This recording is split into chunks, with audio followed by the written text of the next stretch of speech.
जय श्री हरि। प्यारे भक्तों, हिंदू धर्म में एकादशी तिथि का बेहद खास महत्व माना गया है। एकादशी तिथि भगवान विष्णु जी को समर्पित मानी गई है। साल 2025 की पहली एकादशी पौष मास के शुक्ल पक्ष की एकादशी है, जिसे पुत्रदा एकादशी या वैकुंठ एकादशी भी कहा जाता है। धार्मिक मान्यता है कि एकादशी के दिन भगवान विष्णु जी की पूजा करने से जीवन के सभी कष्ट दूर हो जाते हैं और पुण्य फलों की प्राप्ति होती है। एकादशी के दिन भगवान विष्णु के संग माँ लक्ष्मी जी की भी पूजा करनी चाहिए। इससे घर में धन धान्य में वृद्धि होती है। इस साल 2025 में पुत्रदा एकादशी का व्रत 10 जनवरी को रखा जाएगा। पंचांग के अनुसार पौष मास के शुक्ला पक्ष की एकादशी तिथि की शुरुआत 9 जनवरी दोपहर 1:12 पर होगी। वहीं इस तिथि का समापन अगले दिन 10 जनवरी को दोपहर 12:43 पर होगा। ऐसे में उदया तिथि के अनुसार पौष पुत्रदा एकादशी का व्रत 10 जनवरी 2025 को रखा जाएगा। इस एकादशी को वैकुंठ एकादशी भी कहते हैं। पारण का समय रहेगा 11 जनवरी 2025 सुबह 7:15 AM से 8:21 AM। अब आइए भक्तों, हम श्रवण करते हैं सभी मनोकामना को पूर्ण करने वाली पुत्रदा एकादशी की व्रत कथा। प्राचीन काल में रुकमांद नामक एक राजा थे। भगवान विष्णु की आराधना ही उनका जीवन था। वे चराचर जगत में अपने आराध्य भगवान के दर्शन करते तथा पद्मनाभ भगवान की सेवा की भावना से ही अपने राज्य का संचालन करते थे। वे सभी प्राणियों के प्रति क्षमा भाव रखते थे। राजा रुकमांद ने अपने जीवन में अपनी समस्त प्रजा एवं परिवार सहित एकादशी व्रत के अनुष्ठान का नियम धारण कर रखा था। एकादशी के दिन राज्य की ओर से घोषणा होती थी कि आज एकादशी के दिन 8 वर्ष से अधिक और 25 वर्ष से कम आयु वाला जो भी मनुष्य अन्न खाएगा वह राजा की ओर से दंडनीय होगा।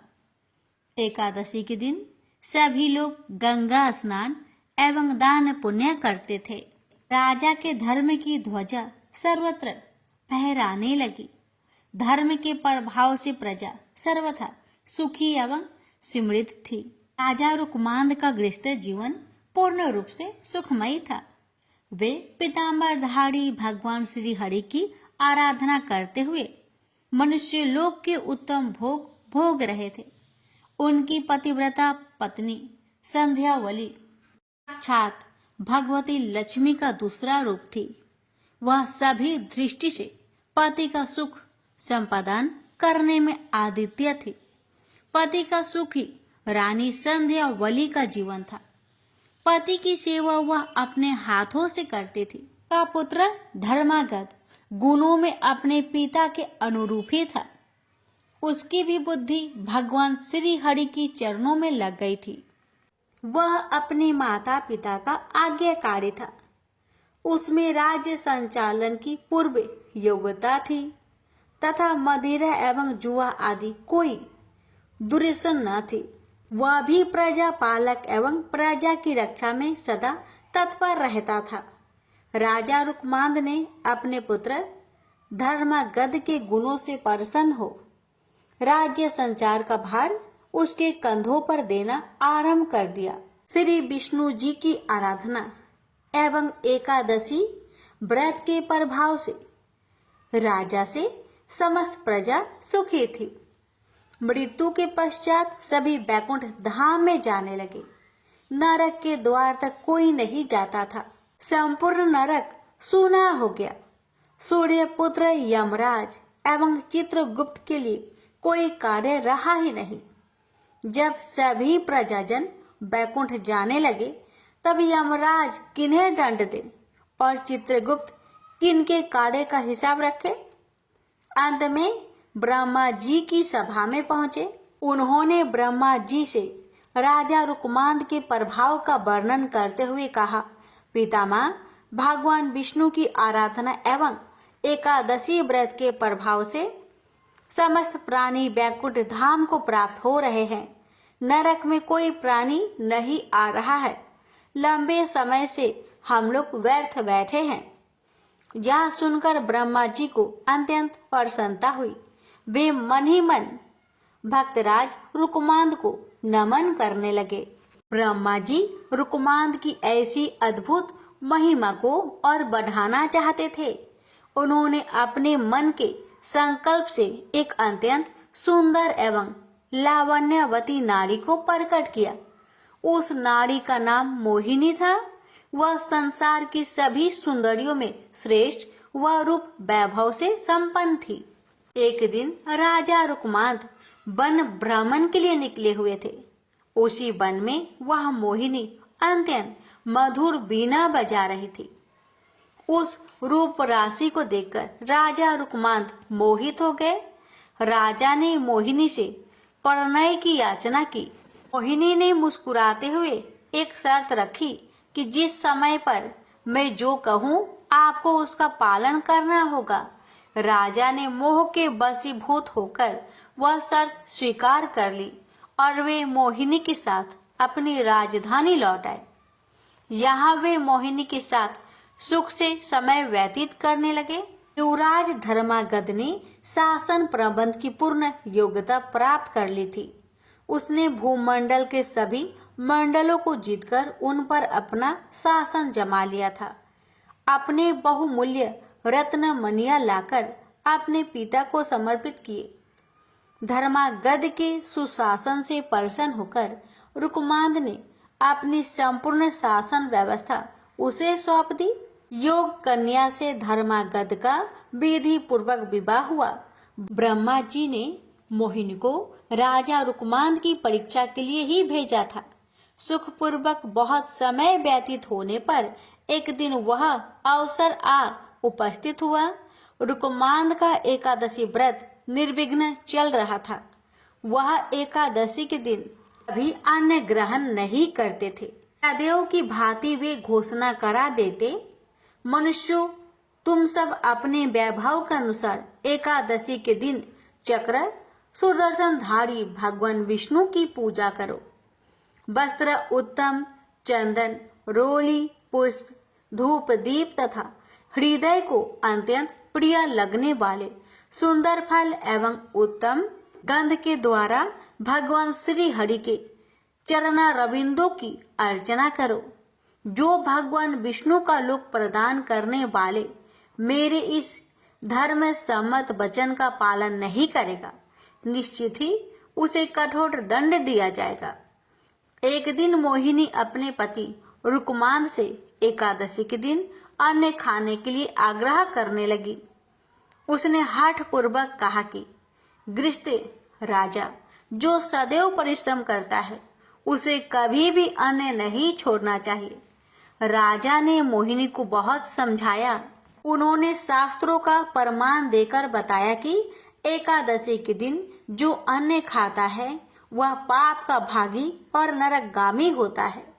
किंतु मोहिनी अपने हठ पर अड़ी रही। राजा ने उसे अनेक प्रलोभन भी दिए, परंतु मोहिनी पर उन बातों का कोई प्रभाव न पड़ा। मोहिनी ने राजा को विवाह के समय दी हुई अपनी शर्त की स्मृति कराई। जो मैं कहूंगी उसे उसको पालन करना होगा, अन्यथा आप असत्यवादी हो जाएंगे एवं सत्य का त्याग करने से आपको पाप का भागी होना पड़ेगा।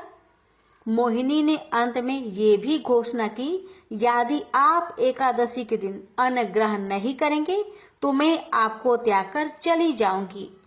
रुकमांद ने मोहिनी को पुनः समझाते हुए पुराणों का प्रमाण किया और कहा कि पुराणों में स्थान स्थान पर यह घोषणा की गई है कि एकादशी पर भोजन नहीं करना चाहिए, परंतु मोहिनी अपने निश्चय पर अटल रही। वह अपने पति को असत्यवादी घोषित करते हुए उन्हें छोड़कर जाने को तत्पर थी।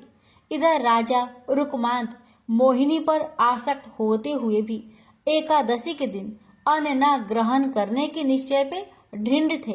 पितृभक्त धर्मांगत एवं पतिव्रता रानी संध्यावली ने मोहिनी को राजा को छोड़कर न जाने के लिए बहुत समझाया। रानी संध्यावली ने अत्यंत मधुर वाणी में मोहिनी से कहा, जो नारी सदा अपने पति की आज्ञा का पालन करती है उसे सावित्री के समान अक्षय तथा निर्मल लोक प्राप्त होते हैं। देवी, तुम अपना यह आग्रह छोड़ दे। महाराज ने कभी बचपन में भी एकादशी के दिन अन्न ग्रहण नहीं किया है, अतः तुम इसके लिए उन्हें बाध्य मत करो। तुम उनसे कोई अन्य वर मांग लो। देवी, जो वचन से और शपथ दोष से पति को विवश करके उनसे न करने योग्य कार्य करा लेती है, वह पाप परायणता नारी नरक में निवास करती है। वह भयंकर नरक से निकलने के पश्चात 12 जन्मों तक शुक्र की योनि में जन्म लेती है, तत्पश्चात चंडाली होती है। सुंदरी, इस प्रकार पाप का परिणाम जानकर मैंने तुम्हें सखी भाव से मना किया है। धर्म की इच्छा रखने वाले मनुष्य को उचित है कि वह शत्रु को भी अच्छी बुद्धि, उचित परामर्श दे। सुंदरी, जिस पत्नी के पति उसके व्यवहार से दुखी होते हैं, वह समृद्धिशालिनी हो तो भी उस पापनी की अधोगति ही कही गई है। वह 17 युगों तक पुई नामक नरक में पड़ी रहती है। वह तत्पश्चात 7 जन्मों तक छुछुंदर होती है, तदंतर काक योनि में जन्म लेती है। स्त्रियों के लिए एकमात्र पति के सिवा संसार में दूसरा कौन देवता है? इतनी अच्छी बातें सुनने पर भी मोहिनी की बुद्धि शुद्ध नहीं हुई। उसकी भाभी उसके सिर पर नाच रही थी। जगत को अच्छी शिक्षा मिलने वाली थी, मोहिनी की दुर्दशा होनी ही थी। रानी संध्यावली की बातें सुनकर दुष्ट हृदया मोहिनी ने अपनी एक नई शर्त रखी। राजा रुकमांत अपने हाथों से अपने पुत्र धर्मागध की सिर काटकर भेंट करे अथवा एकादशी के दिन का अन्न ग्रहण करे, तभी उनके सत्य की रक्षा हो सकती है। राजा रुकमांत मोहिनी की नई शर्त सुनकर अर्ध मूर्छित से होने लगे। मूर्ख मोहिनी को अपनी भाभी दुर्दशा का किंचित मात्र भी विचार नहीं था। वह अपने पति को अनेक समझाने एवं अनुनय विनय करने पर भी कुछ ध्यान न देकर अपने हठ पर अड़ी रही। अंत में धर्मागध एवं रानी संध्यावली ने महाराजा रुकमांत से प्रार्थना करके उन्हें सत्य की रक्षा के लिए राजी किया। सत्य की महिमा विलक्षण है। राजा रुकमांत हाथ में तलवार लेकर धर्मागध का सिर काटने के लिए उद्धत हुए। धर्मागध ने भक्ति पूर्वक माता पिता के चरणों में सिर टेककर प्रणाम किया और भगवान विष्णु के ध्यान में मग्न हो तलवार की धार के सामने अपना सिर धरती पर रख दिया। कृपालु भगवान विष्णु राजा रुकमांत, रानी संध्यावली एवं धर्मागध की धैर्य देख रहे थे। चमचमाती तलवार जैसे ही धर्मागध के सिर को छूने वाली थी, तैसे ही भगवान श्री हरि ने प्रकट होकर राजा का हाथ पकड़ लिया। उस अद्भुत दृश्य को देवगण भी देख रहे थे। उनके देखते देखते महात्मा नरेश, रानी संध्यावली एवं पुत्र धर्मागध के साथ भगवान विष्णु में सशरीर विलीन हो गए। क्रूर हृदया मोहिनी भी यह दृश्य देख रही थी। राजा के पुरोहित बसु से यह सब देखा नहीं गया। उनके संकल्प से दुष्टा मोहिनी वही भस्म में हो गई। प्रेम से बोलिए जय श्री हरि। कथा को जो भी भक्त एकादशी के दिन श्रद्धा भाव से श्रवण करता है, उस भक्त की हर मनोकामना विष्णु भगवान अवश्य ही पूरी करते हैं। एक बार की बात है, देवी सत्यभामा भगवान श्री कृष्ण के पास आती है और उनसे पूछती है, हे भगवान, हे स्वामी, आप नित्य तुलसी को जल देते हैं और देवी रुक्मणी नित्य तुलसी जी के पास दीपक जलाती है? इसके पीछे क्या रहस्य है? मुझे नहीं पता प्रभु, कृपया करके आप तुलसी को जल देने की और तुलसी के पास दीपक जलाने की महत्व सुनाइए। भगवान श्री कृष्ण कहते हैं, हे देवी सत्यभामा, तुमने अत्यंत महत्वपूर्ण प्रश्न किया है। देवी तुलसी लक्ष्मी का ही अवतार है। देवी तुलसी भगवान विष्णु को अत्यंत प्रिय है, इसलिए यह मुझे भी सबसे अधिक प्रिय है। मासों में कार्तिक और वनस्पतियों में मुझे तुलसी बहुत प्रिय है। जो भी मनुष्य तुलसी को जल देता है उस पर मेरी कृपा सदैव बनी रहती है। जो भी मुझे तुलसी पत्र डालकर भोग चढ़ाता है मैं उसे प्रेम से स्वीकार करता हूँ। तुलसी पत्र के बिना मैं किसी भी प्रकार का भोग स्वीकार नहीं करता। हे देवी, आज मैं तुम्हें तुलसी को जल देने और तुलसी के पास दीपक जलाने का महत्व कथा सुनाता हूँ, इसलिए तुम इस कथा को बड़े ही ध्यान से सुनो। जो भी स्त्री इस कथा को ध्यान से पूरा सुनती है वह सदा सुहागन रहती है, उसके घर में सुख समृद्धि आती है और दरिद्रता का नाश होता है। देवी सत्यभामा कहती है, हे स्वामी, मैं इस कथा को बड़े ही ध्यान से पूरा सुनूंगी, कृपया आप मुझसे वह कथा कहिए। तब भगवान श्री कृष्ण देवी सत्यभामा को वह कथा सुनाने लगते हैं।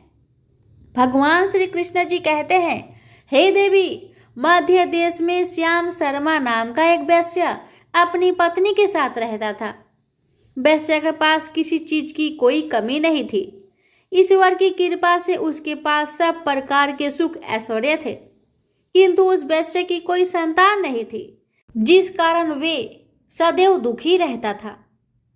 उसे वैद्य ने संतान प्राप्ति के कई उपाय बताए, मगर उससे कोई फल प्राप्त न हुआ। उसने दान धर्म किया, अनेक प्रकार से वैद्य बुलवाए, उनसे भी नाना प्रकार के उपचार किए, पर उसे संतान की प्राप्ति नहीं हो रही थी। फिर एक दिन वह वैश्य महामुनि वशिष्ठ जी से मिलने के लिए उनके आश्रम पर जाता है। मुनि वशिष्ठ श्याम शर्मा का स्वागत करते हैं और कुशल मंगल पूछते हैं। तब वह श्याम शर्मा मुनि वशिष्ठ से कहते हैं, हे मुनिवर, मैं बहुत दुखी हूँ, बहुत परेशान हूँ। मेरी कोई संतान नहीं है और संतान के बिना मेरा उद्धार कैसे होगा? मैंने संतान प्राप्ति के लिए अनेक उपाय किए, दान धर्म किए, किंतु मुझे संतान नहीं हो रही है। कृपा करके आप मुझे यह बताइए कि किस कारण से, किस अपराध से मुझे पुत्र की प्राप्ति नहीं हो रही है? क्या मुझसे अनजाने में कोई बहुत बड़ा पाप हुआ है? बताइए। तब मुनि वशिष्ठ जी अपनी दिव्य दृष्टि से श्याम शर्मा के पूर्व जन्म के बारे में जान लेते हैं और कहते हैं, हे वत्स, पिछले जन्म में तुम्हारे द्वारा बहुत ही घोर पाप हो गया था। इस कारण से तुम्हें इस जन्म में संतान सुख प्राप्त नहीं हो रहा है।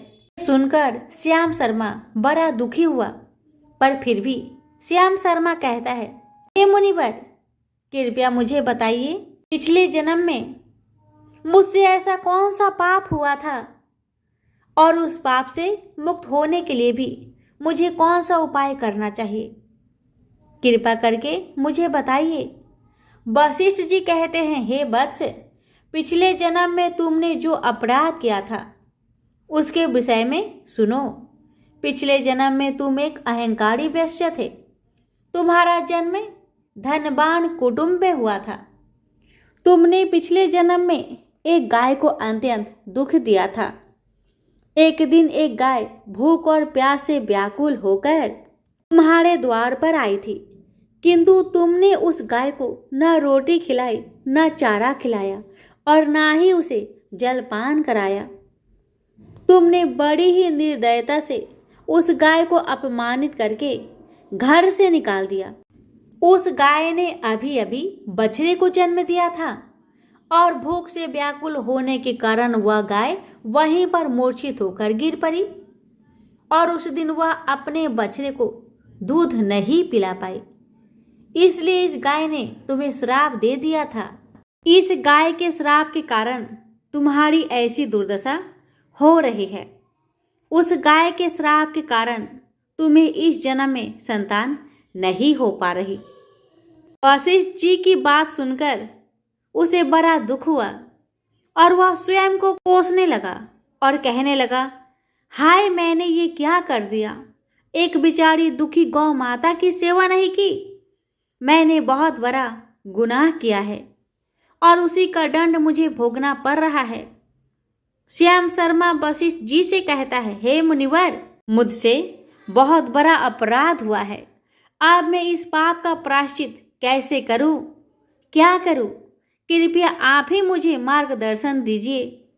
मैंने जो पाप किया है उससे मुक्ति का कोई उपाय भी अवश्य होगा। मैं अपना सब कुछ देकर उस पाप का प्रायश्चित करूंगा। कृपया आप ही कोई उपाय बताएं। मुझे संतान प्राप्ति कैसे हो सकती है, बताएं, क्योंकि शास्त्र कहते हैं पुत्र के बिना मनुष्य का उद्धार नहीं हो सकता। तब मुनि वशिष्ठ कहते हैं, हे वत्स, इस पाप का एक ही उपाय है। तुम पुत्र प्राप्ति के लिए पुत्रेष्ठ यज्ञ करो। इसी यज्ञ के फलस्वरूप तुम्हें संतान की प्राप्ति होगी। इस यज्ञ को संपन्न करके तुम ब्राह्मण को भोजन कराओ, वस्त्र और गाय का दान करो, तभी तुम्हें इस पाप से मुक्ति मिलेगी। तब श्याम शर्मा वशिष्ठ जी को धन्यवाद देते हुए कहते हैं, हे मुनिवर, आपका कोटि कोटि धन्यवाद। मैं आपके कहे अनुसार अवश्य ही पुत्रेष्ठ यज्ञ करूंगा और ब्राह्मणों को गायों का दान करूंगा। इतना कहकर श्याम शर्मा जल्दी से अपने घर को लौट आता है और अपनी पत्नी को सारी बात सुनाता है। फिर वो दोनों ही पुत्रेष्ठ यज्ञ की तैयारी करते हैं। अनेक ऋषि मुनियों को निमंत्रण देकर वह श्याम शर्मा पुत्रेष्ठ यज्ञ संपन्न करता है और उन ऋषि मुनियों तथा ब्राह्मणों को गाय दान करता है। यज्ञ के संपन्न होने के पश्चात यज्ञ की आग से अग्निदेव प्रकट होते हैं और उस श्याम शर्मा से कहते हैं, हे श्याम शर्मा, आज तुम्हारा यज्ञ सफल हुआ है।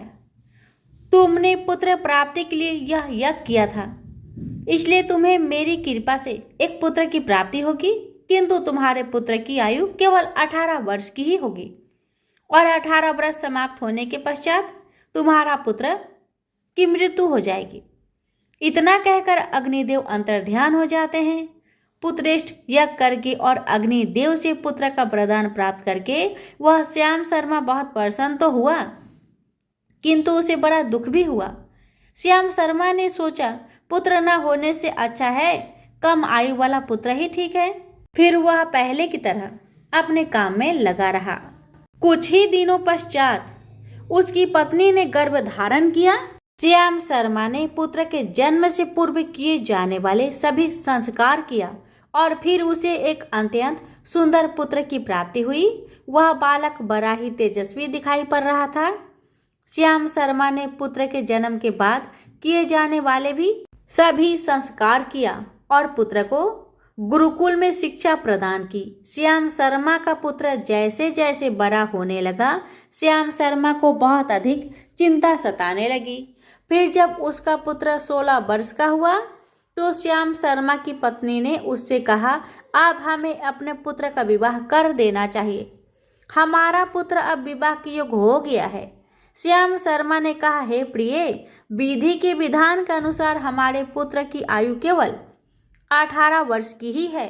18 वर्ष के पश्चात हमारे पुत्र की मृत्यु हो जाएगी, इसलिए इसका विवाह करके किसी कन्या के जीवन को बर्बाद नहीं करना चाहिए। वह तो 2 वर्षों बाद विधवा हो जाएगी, फिर उसे जीवन में अनेक कष्ट सहन करने पड़ेंगे। लेकिन श्याम शर्मा की पत्नी नहीं मानी। वह अपने पुत्र का विवाह होता देखना चाहती थी। श्याम शर्मा की पत्नी कहती है, हे नाथ, कुछ भी हो, मैं अपनी पुत्र को अविवाहित मरते हुए नहीं देख सकती। हमारे पास किस चीज की कमी है बताइए। हमारी पुत्र वधू इस संपत्ति को प्राप्त करके सुखी जीवन जी सकती है। इसलिए अब आप संकोच ना करें और हमारे पुत्र के लिए सुंदर कन्या की खोज करें। अपनी पत्नी की मन के आगे श्याम शर्मा की एक ना चली और फिर वह पुत्र के विवाह के लिए मान गया। फिर उसने पास की ही नगर में रहने वाले एक अत्यंत गरीब वैश्य की पुत्री के साथ अपने पुत्र का विवाह संपन्न किया। श्याम शर्मा की बहू का नाम सुभद्रा था। वह अत्यंत गुणवान, चरित्रवान और प्रतिव्रता नारी थी। वह अपने पति की मृत्यु की बात को नहीं जानती थी। सुभद्रा नित्य अपने सास ससुर और अपने पति की सेवा करने लगी। वह सभी के साथ बड़े प्रेम से रहा करती थी, कभी भी बड़ों की आज्ञा का उल्लंघन नहीं करती थी। उसने अपनी मधुर वाणी और कार्य कुशलता से सभी के दिल को जीत लिया था। इस प्रकार से 2 साल बीत गए और फिर वह समय निकट आ गया जब श्याम शर्मा की पुत्र की मृत्यु होने वाली थी। श्याम शर्मा को बड़ा भय लगने लगा। फिर एक दिन उसने अपनी बहू को बुलाया और कहा, बहू मुझे माफ कर दो, बहू मुझे माफ कर दो। बहू कहने लगी, हे पिताश्री, आप मुझसे क्षमा क्यों मांग रहे हैं? तब श्याम शर्मा ने कहा, मैंने तुम्हारे साथ बड़ा अन्याय किया है। सुभद्रा ने कहा, हे ससुर जी, आप ऐसा क्यों कह रहे हैं? आप मुझसे क्षमा मांगकर मुझे लज्जित ना कीजिए। मैं आपसे छोटी हूँ, आपकी पुत्री के समान हूँ। कृपया आप संकोच ना करते हुए आपके मन में जो भी बात हो मुझसे कहिए। मैं आपकी आज्ञा का पालन अवश्य करूंगी। फिर श्याम शर्मा कहने लगा, हे पुत्री, तुम कल्याणी हो, तुम एक महान पतिव्रता हो, किंतु मेरे पुत्र के साथ तुम्हारा विवाह होने से पूर्व मैंने तुमसे एक बात छुपाई है। हमें पुत्र की प्राप्ति पुत्रेष्ठ यज्ञ करने के बाद हुई थी और अग्निदेव ने हमें यह कहते हुए पुत्र प्राप्ति का आशीर्वाद दिया था कि हमारे पुत्र की आयु केवल 18 वर्ष की होगी। 18 वर्ष के बाद हमारे पुत्र की मृत्यु हो जाएगी। अपने ससुर की बात सुनकर सुभद्रा ने कहा, हे ससुर जी, बस इतनी सी बात, आप चिंता न कीजिए। मैं आपको वचन देती हूँ कि आपकी पुत्र वधू मैं कभी विधवा नहीं होगी। आपके पुत्र के प्राणों की रक्षा करूंगी। आप बस मुझे एक दीपक, जल का घड़ा और एक गाय ला कर दीजिए। मेरे पति के प्राणों की रक्षा इन्हीं से होगी। सुभद्रा की बात सुनकर श्याम शर्मा को बड़ा आनंद हुआ और वह कहने लगा, हे बहू, जैसी तुम्हारी इच्छा मैं तुम्हें वह सब लाकर देता हूँ। इतना कहकर श्याम शर्मा ने अपने बहू को वह तीनों चीज लाकर दी। फिर जब वह दिन निकट आया जिस दिन सुभद्रा के पति की मृत्यु होने वाली थी, उस दिन सुभद्रा ने सुबह उठते ही तुलसी जी को जल चढ़ाया और तुलसी जी को प्रणाम करते हुए पौधे पर एक चुनरी बांध दी और तुलसी माता से प्रार्थना करने लगी, हे माँ, मैं आपको चुनरी चढ़ा रही हूँ। कृपया अब आप ही मेरे सुहाग की रक्षा कीजिए। फिर सुबह के समय यमराज का एक दूत श्याम शर्मा के पुत्र के प्राण लेने के लिए आया। जैसे ही वह घर में प्रवेश करने लगा, तब तुलसी की पौधे ने उसे रोक दिया और कहा, हे यमदूत, इस घर में निवास करने वाली बहू ने मुझे चुनरी चढ़ाई है और इसलिए अब मैं उसके सुहाग की रक्षा कर रही हूँ। तुम इसके घर में प्रवेश नहीं कर सकते। इतना कहकर तुलसी जी ने यमराज के उस दूत को घर में जाने से रोक दिया। वह दूत भयभीत होकर सुभद्रा के पति के प्राण लिए बगैर ही यमपुरी लौट गया। यमपुरी में जाकर उसने यमराज से कहा, हे धर्मराज, मैं धरती लोक पर एक पुरुष के प्राण लेने के लिए गया था, किंतु तुलसी जी के पौधे ने मेरा रास्ता रोक लिया। उस तुलसी जी के पौधे के कारण मैं घर में प्रवेश नहीं कर पा रहा था। इस बात पर यमराज को बड़ा क्रोध आया। फिर उन्होंने अन्य 2 दूतों को बुलाया और कहा, अब तुम शाम के समय सुभद्रा के घर जाओ। जब तुलसी का पौधा सो रहा होगा, तुम उसके पति के प्राण लेकर यमलोक में चले आना। फिर शाम के समय यमराज के 2 दूत सुभद्रा के घर की ओर निकल पड़े। सुभद्रा ने शाम होते ही तुलसी जी के पास एक घी का दीपक जला दिया और उससे प्रार्थना की, हे दीपक, अब तुम ही मेरे पति की प्राणों की रक्षा करो। यम के दूत मेरे पति के प्राण लेने के लिए आ रहे हैं। अब तो फिर शाम हो गई। तुलसी जी का पौधा सो गया और यमराज के 2 दूत सुभद्रा के घर के सामने आकर खड़े हो गए और सोचने लगे, अब तो इस मनुष्य के प्राण लेकर ही यमपुरी में लौटेंगे। जैसे ही यम के दूत सुभद्रा के घर में प्रवेश करने लगे, तुलसी जी के पास लगाए हुए दीपक ने उनका रास्ता रोक दिया और कहा, हे दूतों, तुम अब इस सुभद्रा के पति के प्राण नहीं ले जा सकते। उस स्त्री ने मुझे प्रज्वलित करके, यानी दीपक को प्रज्वलित करके, अपने पति की प्राणों की रक्षा करने की प्रार्थना की है, इसलिए अब मैं उसके पति की प्राणों की रक्षा कर रहा हूँ। इसलिए तुम आज उसके पति के प्राण नहीं ले जा सकते। तुम यहीं से लौट जाओ, नहीं तो मैं सब कुछ जलाकर भस्म कर दूंगी और मेरी अग्नि में तुम दोनों भी जलकर भस्म हो जाओगे। उस पर दीपक की बात सुनकर यमराज के दूत भयभीत हो गए और फिर यमपुरी लौट गए। वहां पर जाकर उन्होंने यमराज जी को सारा वृत्तांत सुनाते हुए कहा, हे यमराज, आपकी आज्ञा का पालन करते हुए हम दोनों शाम के समय उस पुरुष के प्राण लेने के लिए गए थे, किंतु तुलसी जी के पास लगाए हुए दीपक ने हमारा रास्ता रोक दिया, इसलिए हम खाली हाथ ही वापस आ गए। यह सुनकर यमराज भगवान को बड़ा क्रोध आ गया। फिर उन्होंने अन्य 4 दूतों को बुलाया और कहा, अब तुम सुबह उस सुभद्रा के जागने से पहले ही जाओ और उसके पति के प्राण लेकर आओ। यमराज जी की आज्ञा पाकर दूत सुबह सुभद्रा के घर की तरफ जाने लगे, लेकिन इधर सुभद्रा ने रात को ही घर के दरवाजे के सामने जल से भरा हुआ लोटा रख दिया और उससे प्रार्थना की कि मेरे पति की रक्षा कीजिए। यम के दूत मेरे पति के प्राण लेने के लिए आ रहे हैं। अब आप ही मेरे सुहाग की रक्षा कर सकते हैं। इतना कहकर वह सुभद्रा सोने के लिए चली गई। इधर यम के दूत सुबह सुभद्रा के जागने से ही पहले उसके घर पर पहुंच गए। जैसे ही वह घर के अंदर प्रवेश करने लगे, तब उस लोटे के अंदर से भरे हुए जल ने कहा, तुम रुक जाओ, अब तुम इस घर में प्रवेश नहीं कर सकते। यह घर अब मेरी सुरक्षा में है। मैं सुभद्रा की पति के प्राण तुम्हें लेकर नहीं जाने दूंगा। अगर तुमने इस घर में प्रवेश किया तो मैं नरक की अग्नि को बुझा दूंगा, इससे सारा नरक लोक डूब जाएगा। यह सुनकर यमराज जी के दूत घबरा गए और एक दूसरे की तरफ देखकर उस स्थान से भाग गए।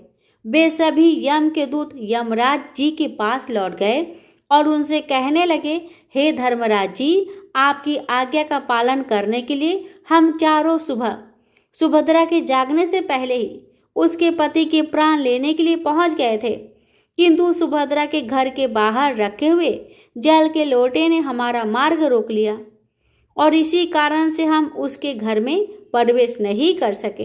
अब यमराज को बहुत ही अधिक क्रोध आ गया। इस बार उन्होंने 8 यमदूतों को बुलाया और कहा, हे यमदूतों, अब जल्दी से जाओ और बलपूर्वक उस मनुष्य के प्राण खींचकर यमलोक में लेकर आओ। फिर दिया था और गौ माता से विनती की, हे गौ माता, आज यमदूत मेरे पति के प्राण लेने के लिए आ रहे हैं। अब आप ही मेरे सुहाग की रक्षा कीजिए, आप ही कर सकते हैं। हे गौ माता, मैं आपकी शरण में आई हूँ, कृपया मुझे विधवा होने से बचा लीजिए। उस गाय ने कहा, हे पुत्री, तुम चिंता मत करो, तुम्हारे पति की प्राणों की रक्षा स्वयं मैं करूंगी। मेरे होते हुए यम के दूत तुम्हारे घर में प्रवेश नहीं कर पाएंगे, इसलिए तुम चिंता से मुक्त होकर अपने पति की सेवा करो। फिर जैसे ही वे यमदूत घर के अंदर प्रवेश करने के लिए आगे बढ़ते हैं, तब वह गाय उन्हें रोक देती है और कहती है, इस घर में तुम लोग प्रवेश नहीं कर सकते, इस घर की रक्षा मैं कर रही हूँ। मेरे रहते कोई भी इस घर के अंदर प्रवेश नहीं कर सकता। यदि तुमने घर के अंदर प्रवेश करने का कोशिश किया तो मैं तुम सभी को श्राप दे दूंगी। अगर तुम्हें इस घर के अंदर प्रवेश करना है तो पहले मेरे प्राण लेने पड़ेंगे और तुम सभी को गौ हत्या का पाप लगेगा, जिसका कोई प्रायश्चित नहीं है। वहां पर उपस्थित सभी यमदूत गाय माता की श्राप देने वाली बात को सुनकर भयभीत हो गए।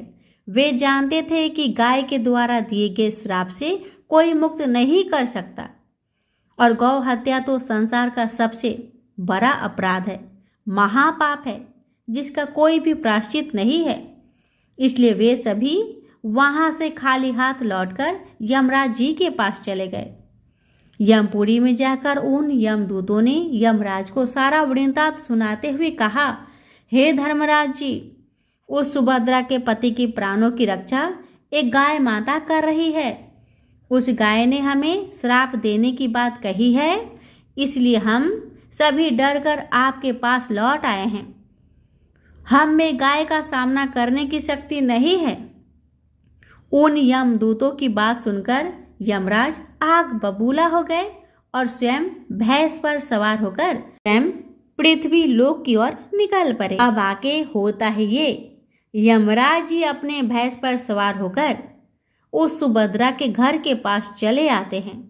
यमराज को अपने घर के सामने खड़ा हुआ देखकर सुभद्रा भयभीत हो गई और जल्दी से आकर यमराज जी के चरण स्पर्श करके उन्हें नमस्कार करती है और उनकी स्तुति करने लगी। हे यमराज, आप तो तीनों लोकों के प्राणियों पर कृपा करने वाले महान देवता है। इस संसार के समस्त प्राणियों के पाप और पुण्य का लेखा जोखा आप अपने पास रखते हैं। हे न्याय के देवता धर्मराज जी, मैं सत्य धर्म का पालन करने वाली पतिव्रता स्त्री हूँ। मैं आपको बारंबार नमस्कार करती हूँ। कृपया मुझे आशीर्वाद दीजिए। सुभद्रा के द्वारा की गई स्तुति से यमराज बहुत प्रसन्न हो जाते हैं और उसे अनजाने में ही सदा सुहागन रहो ऐसा कहकर आशीर्वाद देते हैं। फिर जब यमराज सुभद्रा के पति के प्राण ले जाने के लिए आगे बढ़ते हैं तो सुभद्रा कहती है, हे धर्मराज, आपने अभी मुझे सदा सुहागन रहने का आशीर्वाद दिया है और अब आप मेरे पति के प्राण ले जा रहे हैं। इससे तो आपका आशीर्वाद झूठा साबित हो जाएगा। यह सुनकर धर्मराज जी रुक जाते हैं और सुभद्रा की ओर देखकर मुस्कुराने लगते हैं। सुभद्रा के निर्मल हृदय और अपने पति के प्रति समर्पण भाव को देखकर यमराज अत्यंत प्रसन्न होते हैं। सुभद्रा की ओर देखकर यमराज कहते हैं, पुत्री, आज तुमने साक्षात मृत्यु को ही पराजित किया है। मैं तुम्हारे पतिव्रत धर्म से अत्यंत प्रसन्न हूँ। अब मैं तुम्हारे पति के प्राण छोड़ देता हूँ। तुम्हारी जो भी मनोकामना है वह मुझसे मांग लो। तब सुभद्रा ने कहा, हे धर्मराज जी, मैं अपनी पति के लिए 100 वर्ष की आयु मांगती हूँ। मेरे लिए मेरे पति ही परमेश्वर है। मैं अपने पति को छोड़कर जीवित नहीं रह सकती, इसलिए आप मुझे यही वरदान दीजिए। तब यमराज प्रसन्न होकर कहते हैं, तथास्तु। हे कल्याणी, आज से जो भी स्त्री अपने घर के सामने तुलसी का पौधा लगाती है, तुलसी के पास शाम को दीपक जलाती है, जिस घर के सामने गाय बंधी होती है और जो स्त्री अपने घर के सामने जल का लोटा रखती है, उसके घर में कभी मेरे दूत प्रवेश नहीं करेंगे। इतना कहकर यमराज जी उस स्थान से अंतर्ध्यान हो गए। भगवान श्री कृष्ण कहते हैं, हे देवी, इस प्रकार से उस सुभद्रा ने अपने पतिव्रता धर्म का पालन करके अपने पति के मृत्यु को टाल दिया था। इसलिए जो भी स्त्री अपने घर के सामने तुलसी जी का पौधा लगाती है, रोज शाम को तुलसी जी के पास दीपक जलाती है, उसके घर में मृत्यु प्रवेश नहीं कर सकती है। जिस घर के सामने गाय बंधी होती है उस घर में कभी दुख दरिद्रता नहीं आती। जो स्त्री अपने घर के सामने जल से भरा हुआ लोटा रखती है उसके घर में कभी शोक नहीं होता है। भक्तों, ये थी तुलसी जी में जल देने और दीपक जलाने का महत्व की कथा।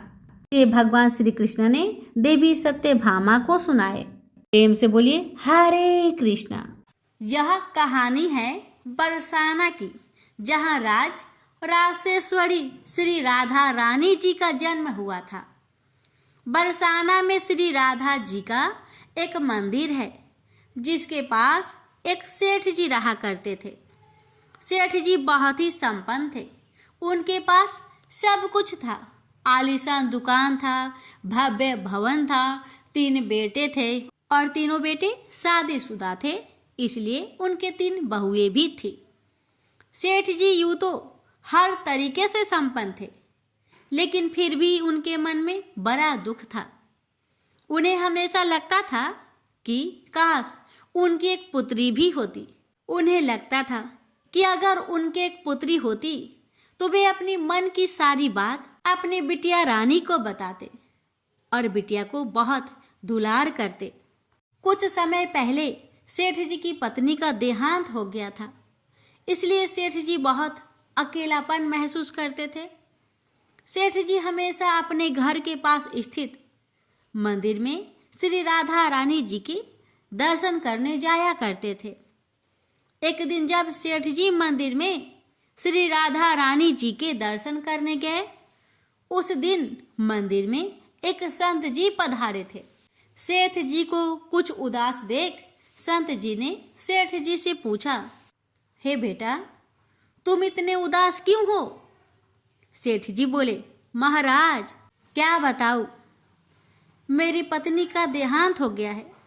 मेरे 3 बेटे हैं और बहुएं भी है, मगर मेरी कोई बेटी नहीं है महाराज, इसलिए मैं उदास हूं।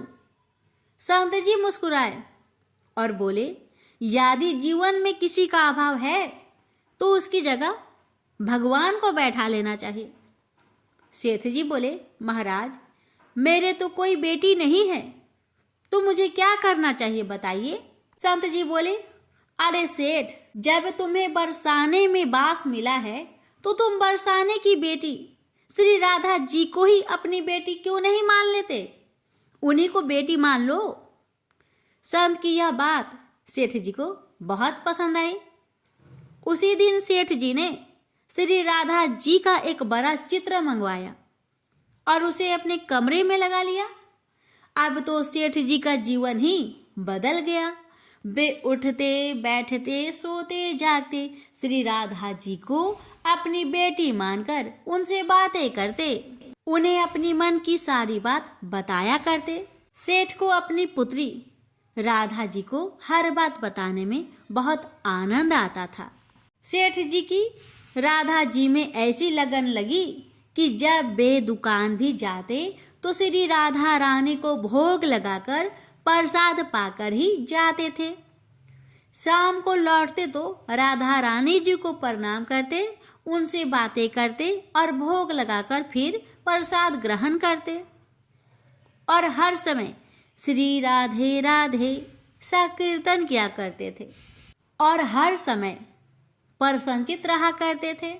जब भी सेठ जी से कोई उनका परिचय पूछता तो सेठ जी कहते, 3 बहू बेटे हैं, घर में सुख सुविधा है, पूरी संपत्ति भरी भवन में, रहती नहीं कोई मजबूरी, कृष्ण कृपा से जीवन पथ में आती ना कोई बाधा, मैं बड़भागी पिता हूँ, मेरी बेटी है श्री राधा।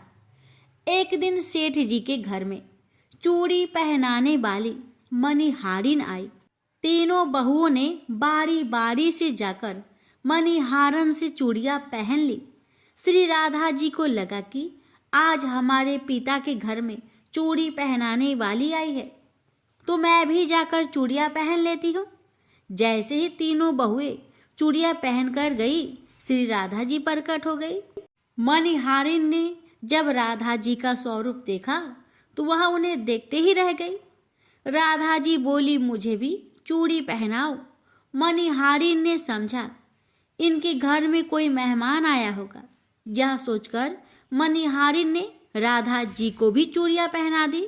श्री राधा जी चूड़ियां पहनकर एक ओट में जाकर अंतर्ध्यान हो गई। सभी को चूड़ियां पहनाकर मणिहारन हमेशा की तरह चूड़ियों का पैसा लेने सेठ जी की दुकान पर चली गई। मणिहारन को देखते ही सेठ जी बोले, घर में चूड़ियां पहनाने गई थी, ये लो तुम्हारे पैसे। सेठ जी ने मणिहारन को हर बार जितने पैसे देते थे उतने ही पैसे दे दिए। मणिहारिन बोली, सेठ जी इस बार मैं ज्यादा पैसे लूंगी। मैंने आपके घर में 3 जनों को नहीं बल्कि 4 जनों को चूड़ियां पहनाई है। सेठ जी बोले, हमारे घर में 3 बहुओं के अलावा चौथी तो कोई नहीं है जो चूड़ियां पहने। मणिहारिन बोली, यह मैं नहीं जानती, लेकिन मैंने तो चूड़ी 4 को पहनाई है। सेठ जी बोले कि बाकी के पैसे में पहले घर में जाकर पता करूंगा, उसके बाद मैं तुम्हें दूंगा। मणिहारन बोले, ठीक है सेठ जी, आप घर में जाकर पता लगाइएगा। यह कहकर मणिहारन चली गई। शाम को सेठ जी घर पर पहुंचे। उन्होंने घर में मणिहारिन के बारे में पूछा। उनकी बहुओं ने कहा कि केवल हम तीनों ने ही चूड़ियां पहनी थी। सेठ जी बोले, मैं भी कहूँ कि चौथा कोई है ही नहीं हमारे घर में जो चूड़ियां पहने।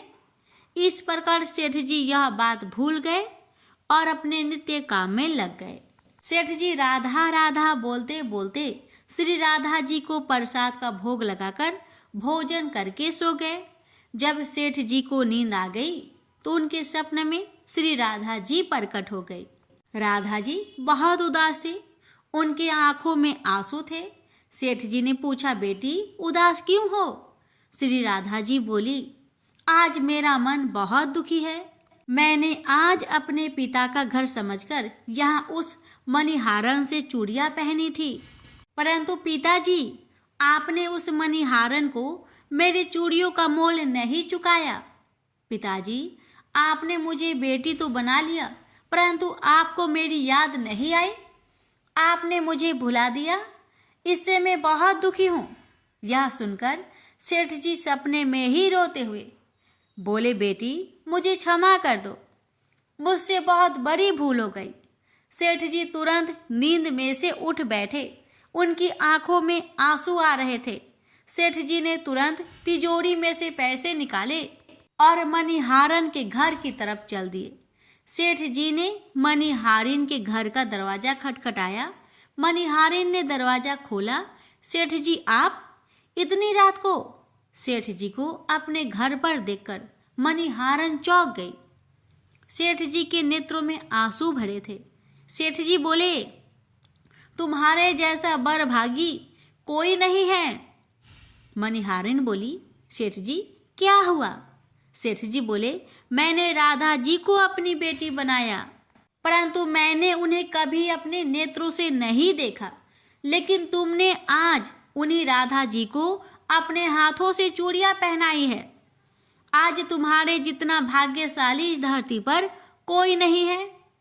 मैं तुम्हें अपनी पुत्री की पहनी हुई चूड़ियां का मोल चुकाने आया हूँ।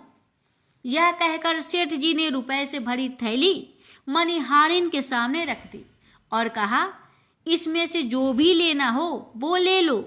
जब मणिहारिन ने सुनी कि स्वयं राधा जी उससे चूड़ियां पहनने आई थी तो उसकी आंखों से भी आंसू की धारा बह निकली। मणिहारिन बोली, सेठ जी मैं राधा रानी की चूड़ियों के पैसे आपसे कैसे ले सकती हूँ? राधा रानी जी तो इस बरसाने की बिटिया है और मैं बिटिया की चूड़ी की पैसे आपसे नहीं लूंगी। परंतु सेठ जी नहीं माने। सेठ जी ने रुपए से भरी थैली मणिहारन के घर पर रखी और वहां से सीधे श्री राधा जी के मंदिर में चले गए। उस दिन के बाद सेठ जी ने सब कुछ छोड़कर संन्यास ले लिया और अपना शेष जीवन राधा रानी जी के मंदिर में राधा जी की भक्ति करते करते बिता दिए। प्रेम से बोलिए श्री राधा रानी की जय। एक बार भगवान नारायण बैकुंठ लोक में सोए हुए थे। उन्होंने सपने में देखा कि करोड़ों चंद्रमाओं की कांति वाले, त्रिशूल डमरूधारी, स्वर्ण भरण भूषित, सुरेंद्र बंदित, सिद्धि सेवित, त्रिलोचन भगवान शिव प्रेम और आनंदातिरेक से उन्मत्त होकर उनके सामने नृत्य कर रहे हैं। उन्हें देखकर भगवान विष्णु हर्ष से गदगद हो उठे और अचानक उठकर बैठ गए। कुछ देर तक ध्यानस्थ बैठे रहे। उन्हें इस प्रकार बैठे देखकर श्री लक्ष्मी जी पूछने लगी, भगवान आपके इस प्रकार अचानक निद्रा से उठकर बैठने का क्या कारण है? भगवान ने कुछ देर तक उनके इस प्रश्न का कोई उत्तर नहीं दिया और आनंद में निमग्न चुपचाप बैठे रहे। कुछ देर बाद हर्षित होते हुए बोले, देवी मैंने अभी सपने में भगवान श्री महेश्वर का दर्शन किया है। उनकी छवि ऐसी अपूर्व, आनंदमयी एवं मनोहर थी कि देखते ही बनती थी। मालूम होता है कि शंकर ने मुझे स्मरण किया है। अहो भाग्य, चलो कैलाश में चलकर हम लोग महादेव के दर्शन करें। ऐसा विचार कर दोनों कैलाश की ओर चल दिए। भगवान शिव के दर्शन के लिए कैलाश मार्ग पर आधी दूर गए होंगे कि देखते हैं भगवान शंकर स्वयं गिरिजा के साथ उनकी ओर चले आ रहे हैं। अब भगवान के आनंद का तो ठिकाना ही नहीं रहा, मानो घर बैठे निधि मिल गई। पास आते ही दोनों परस्पर बड़े प्रेम से मिले। ऐसा लगा मानो प्रेम और आनंद का समुद्र उमड़ पड़ा। एक दूसरे को देखकर दोनों ने नेत्रों से आनंद आंसू बहने लगे और शरीर पुलकायमान हो गया। दोनों ही एक दूसरे से लिपटे हुए कुछ देर मुखबख्त खड़े रहे। प्रश्नों उत्तर होने पर मालूम हुआ कि शंकर जी को भी रात्रि में इसी प्रकार का सपना हुआ कि मानो विष्णु भगवान को वे उसी रूप में देख रहे हैं जिस रूप में अब उनके सामने खड़े थे। दोनों के स्वप्न का वृत्तांत से अवगत होने के बाद दोनों एक दूसरे को अपने निवास ले जाने का आग्रह करने लगे। नारायण ने कहा कि बैकुंठ चलो और भोलेनाथ कहने लगे कि कैलाश की ओर प्रस्थान किया जाए। दोनों के आग्रह में इतना अलौकिक प्रेम था कि यह निर्णय करना कठिन हो गया कि कहाँ चला जाए। इतने में ही क्या देखते हैं कि बीना बजाते हरिगुण गाते नारद जी कहीं से आ निकले।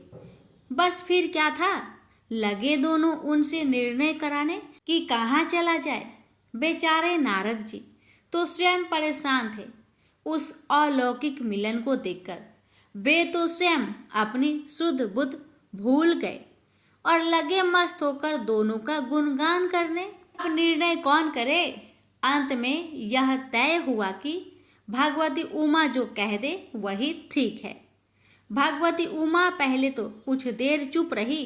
अंत में वे दोनों की ओर मुख करते हुए बोली, हे नाथ, हे नारायण, आप लोग के निश्चल अनन्य एवं अलौकिक प्रेम को देखकर तो यही समझ आता है कि आपके निवास अलग अलग नहीं है।